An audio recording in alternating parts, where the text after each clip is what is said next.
Kamuts mga idol ko, hello sa lahat. Yan, tara, samahan niyo ulit ako manood ng video na to. This time ay fruit and vegetable carving. Pero palagay ko, ano lang to, vegetable carving. Yan. Ayan, samahan niyo ako. At panoorin natin ang mga ginagawa nilang styles at designs sa mga gulay na pinakarve nila. Yan, pang ano to eh, food preparation. Yan, sa mga gatherings, sa mga kainan, mga restaurant na magagandang restaurant, mga kainan ng mga sosyal. Ayan, samahan nyo na lang ako at panoorin natin to. Ang galing kasi nila mag-prepare at mag-carving.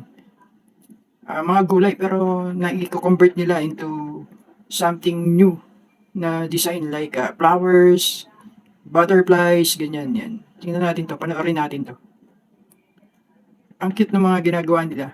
Parang ang sarap kainin ng pagkain kapag ganito. Yan o. Ayun lang guys. Thank you for watching with me. Salamat. Bye-bye.